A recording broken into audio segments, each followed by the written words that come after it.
can go and see the world unknown. Come explore with me, you know. Explore with me, yeah. Explore with me, you know. Explore with me, you know.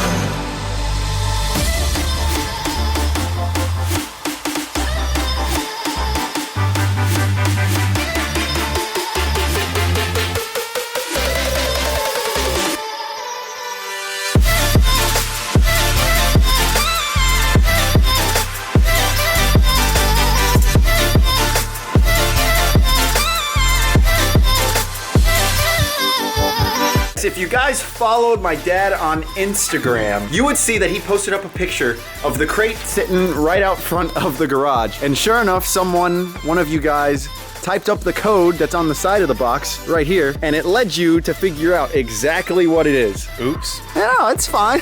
And if you guys don't already know, yes, it is a crate motor LS3. It is the 430 horsepower variant. Now, there were different options. There's the 430, the 485, and then the 525. And the only difference between all of those is basically just the camshaft. So we went with the cheapest one because then we can do our own camshaft that we want to make even more power than what I think the $8,500 525 horsepower LS3 makes. So yes, I guess that means that the LS1's going up for sale. I know Drift Dad said he would like to keep it for a future project, but who knows? If I had room in the garage, I would like to maybe keep it. Because you never know. You know, wait a minute, what do I think?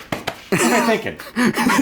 I'm not a hoarder, but if you keep an engine that's a perfectly good engine, it's really not hoarding, because if I say, okay, well, I'm going to buy an old Camaro or Trans Am or something that has an LS1 in it in the future, and I can find one that's blown up, then I got the engine and just drop it in, now that we know how to do that. Yeah. So it's like, I know there was a lot of feedback on in the comments in the last videos that we needed to go 2J. In a way, this is kind of cool because my father actually worked for General Motors for the first 30 years of his career. And you know, when I bought my first Japanese car, my dad's just like shaking his head. So Dad, God rest your soul, this is for you.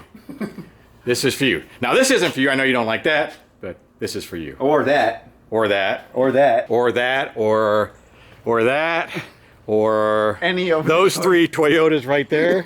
Yeah, Dad, I'm really sorry about that.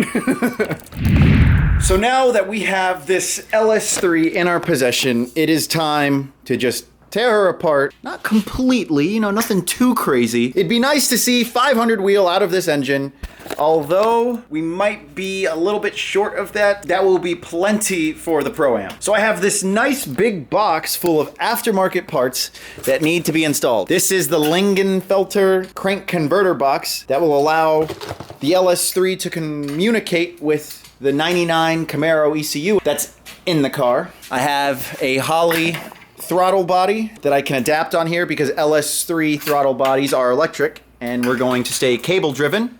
I have some sensors that I know I'm going to need to order more of because we're using the same harness for the LS1 that's in the S13 right now. The injectors are different, so I have adapters for those. I believe this is, camshaft sensor extension, because the location of the cam sensor is different compared to the LS1 over there. And last but not least, we have the power makers here. A stage 4 camshaft, valve springs, upgraded trunnion kit, and push rods. Hardened push rods, to be exact. So I did a lot of research prior to ordering the LS3 as to what would be the most appropriate modifications, at least to get to the power goal that we'd like to see. And everything that I have so far will get us there. As far as headers are concerned, we could reuse the headers that were on the LS1, but unfortunately, after further inspection of them, they do appear to be slightly damaged from,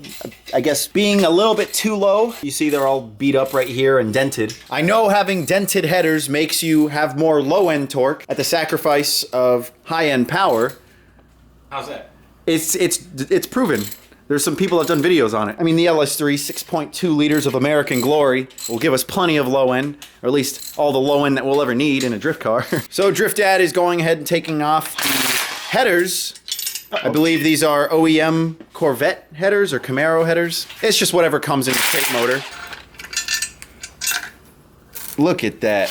Perfectly clean exhaust runners. The only time that's ever gonna be like that. Coil packs are off, and before we get any further into this, I want to remind you guys that no, we are not engine builders. So if we do something that might not be typically how it's done, don't roast us too bad. I've been doing a lot of research. Yes, that still doesn't make me the right guy to do all this kind of work, but the internet is abundant and there's so much information for you guys to learn from it. But there's a lot of bad information on the internet too, right? Yeah. Nothing we can't do that we can't fix somehow. Yeah. As far as LSs are concerned, they are pretty straightforward. So it is kind of hard to mess things up, but there's always the chance to, you know, really mess things up. Am I messing things up if I pull this out with that? No. Now this should just pop off now, right? Yeah, it should. Look at that. Nice. I didn't mess it up. Made in Mexico, your homeland.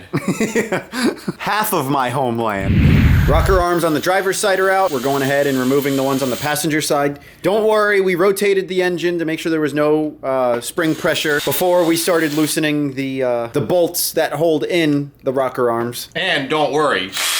Yeah. So it's not going to overstrip anything or anything. Yeah. I got it on the lowest setting. The next thing we're doing is taking off the water pump. There's 6 10mm bolts that Alan's pulling off there right now.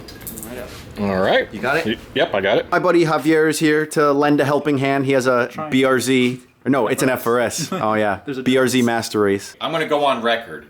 If my BRZ fender vents ever go missing and they're replaced with like the FRS ones, I'll be looking for him.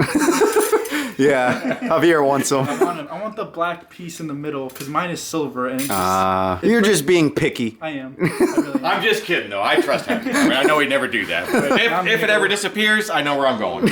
But yeah, we've gone ahead and we have removed the timing chain cover.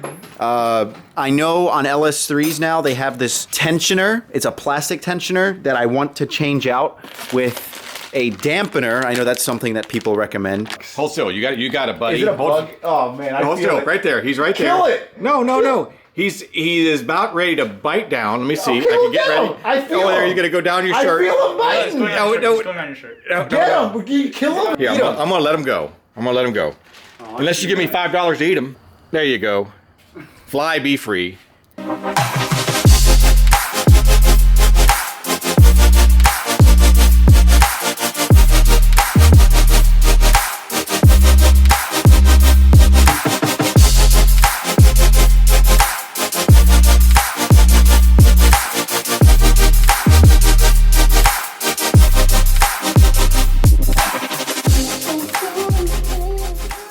All right, after a little bit of struggle, they got the old cam out. I guess the old new cam out. So now they're getting the new cam. So what's special about this cam, Alan? It's a stage 4 BTR cam. Don't even ask me like the lift and duration spec, because first off, I don't even know what that means. I just went online and did research, and this is what everyone had recommended. Hey, Alan, I got a question. What? What does the lift and duration spec mean? I don't know. Well, Javier, what is that? it's the, and this is the part where you cut off. Yeah, Javier, my cam's bigger than yours. It's not about the size, it's how you use it. So they are putting some of the what's it called? Assembly lube on the cam, and I guess that's intended to help it when they go for a dry start. So it gives the engine time to get the oil around it before it actually does any damage. Please go in nicely. Oh, go in nicely. There we go. There we go. All right, amazing. I would high five you guys, but We don't blame you. all right. It is the next day. We did quite a bit yesterday. Right now, we're focused on changing out these rocker arms. So we're changing the bearings that are in them. Just going to a different type.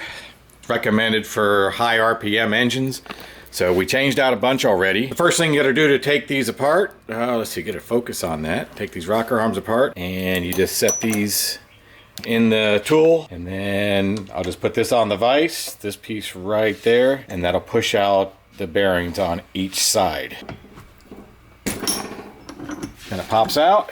These are all the old bearings and old centerpieces. With high revving applications, these bearings can fall apart, and if they do, all these little roller bearings right here, or whatever you call them, they can go into the engine and they can really trash an engine. While Drift Dad's been doing that, I've been trying to install these new valve seals because BTR has a dual valve spring upgrade compared to the stock LS3 single spring. You cannot reuse the OEM valve seal because the spring will not sit flush. So the new seal has to go on, and there's a couple different ways you can do it. Some people say you're completely fine with just getting a 12-point socket right here, putting it on the end of the seal, and just hammering it in. A lot of people say don't do that though, and I figured if I were to do it that way, you guys would just roast me. And one thing I was struggling with trying to research for a little bit was whether or not this seal needs to sit flush on the base there. And for this application, no.